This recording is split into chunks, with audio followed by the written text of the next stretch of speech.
তো বন্ধুরা দেখো, আজ হচ্ছে 12ই ফেব্রুয়ারি আর এখন হচ্ছে ঘড়িতে বাজছে হচ্ছে 2:35 আর আমরা বেরিয়ে পড়েছিলাম মাড ভলক্যানো দেখতে যাব করে।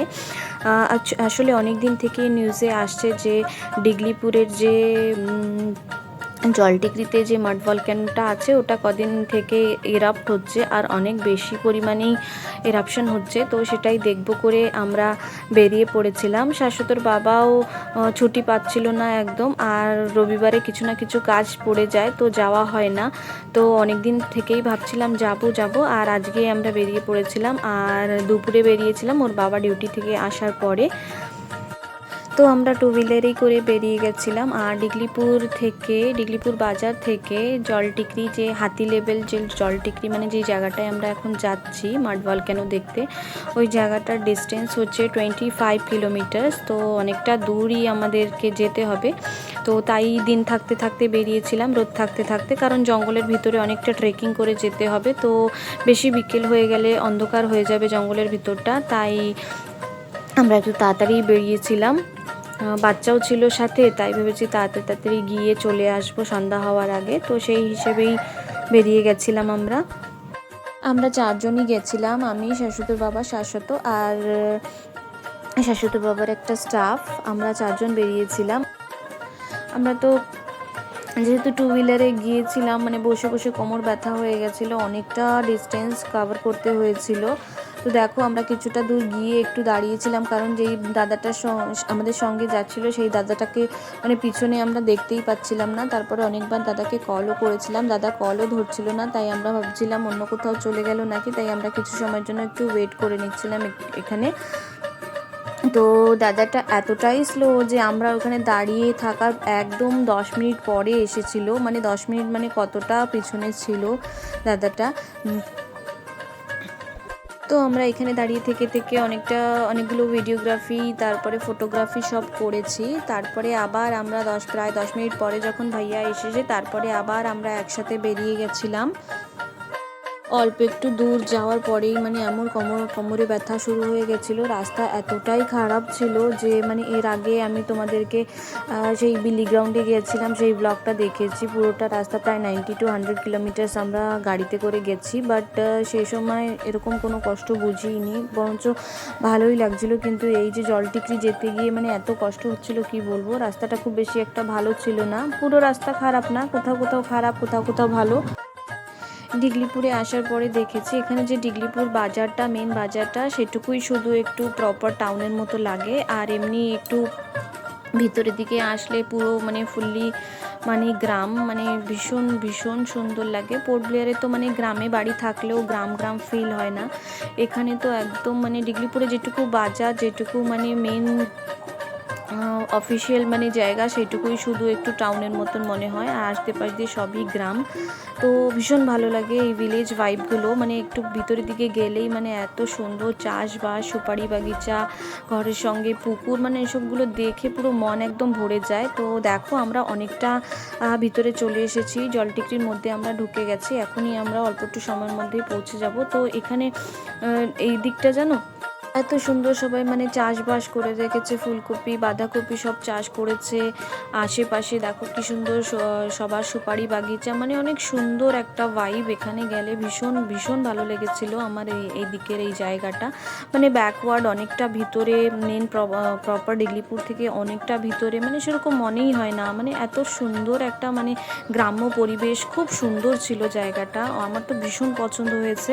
তো দেখো, এই গাছটা একদম মানে একটা জায়ান্ট, একটা মনস্টারের মতো লাগছিল, এত বড় ছিল গাছটা, মানে কি বলবো।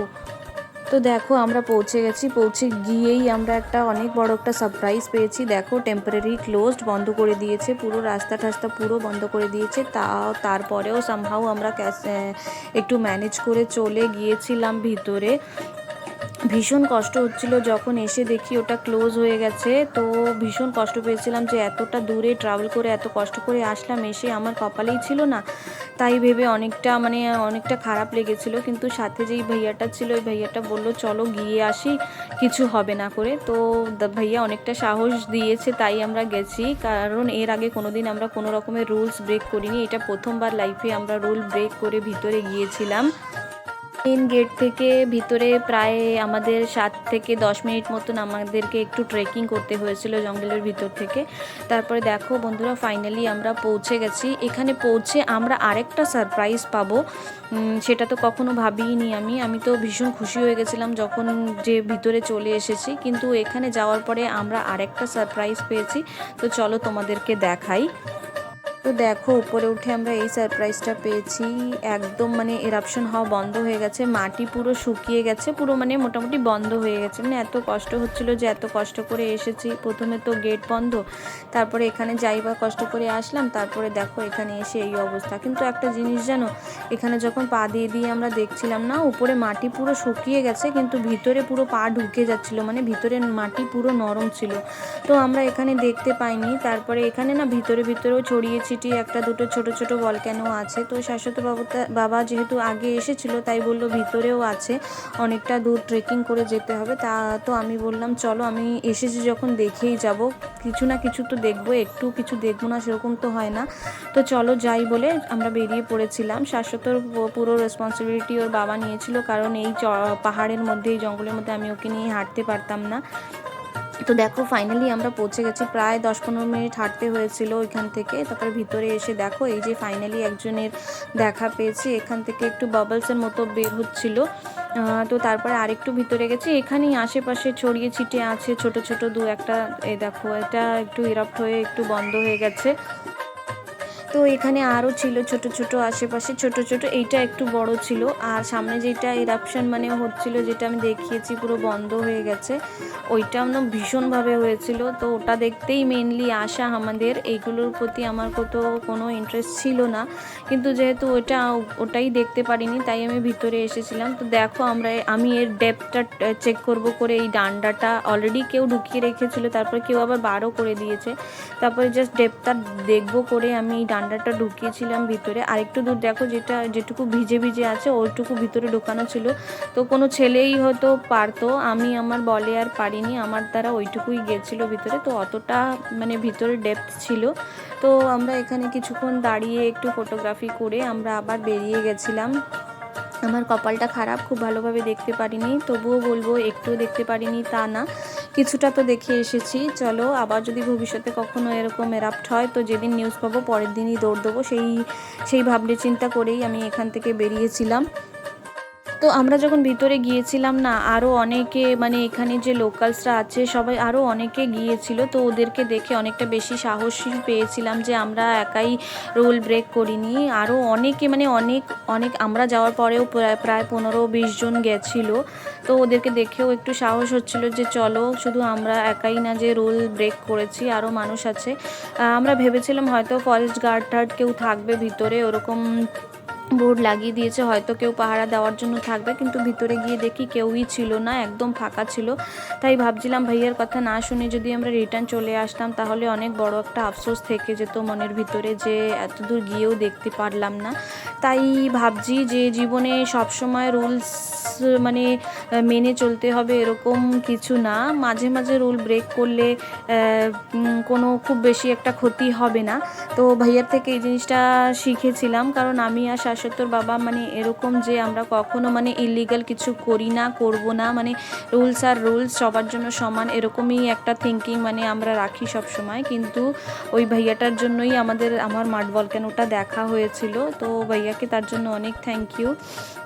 তো দেখো আমরা রিটার্ন চলে আসছিলাম, আসার সময় একটু টোটোগ্রাফি করে আমরা বেরিয়ে পড়েছিলাম। চলো দেখো আমরা চলে এসেছি বাইরের দিকে। দেখো এটা এই বড় ভলক্যানোটা এরাপ্ট হয়ে কতটা দূর ছড়িয়ে গেছে, এটা এরকম কিন্তু ছিল না, এটা নাকি ছোট্ট একটু ছিল।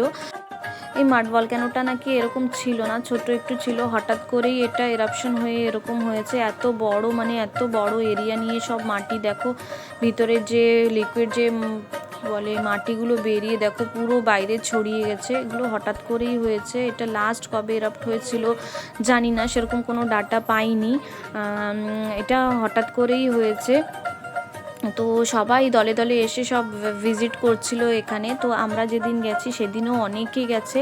তো দেখো আমাদের দেখা হয়ে গেছে, এখন আমরা বাড়ির জন্য বেরিয়ে গেছিলাম। পুরো দেখো ঘেমে পুরো স্নান হয়ে গেছে, এতটাই গরম ছিল আর অনেকটা চড়াই পাহাড় মতো ছিল, তো উপরে উঠতে হয়েছিল, আবার সাথে বাচ্চাও রয়েছে। ভীষণ ঘেমে গেছিলাম, ভীষণ কষ্ট হয়ে গেছিলো। আজকের ভিডিওটি আমি এখানেই শেষ করছি। তোমাদের যদি আমার ভিডিওটি ভালো লেগে থাকে তো লাইক, শেয়ার অ্যান্ড সাবস্ক্রাইব করে দিও, আর অনেক অনেক অনেক ভালোবাসা দিও। ভিডিওটি স্কিপ না করে শেষ অবধি দেখার জন্য অনেক ধন্যবাদ।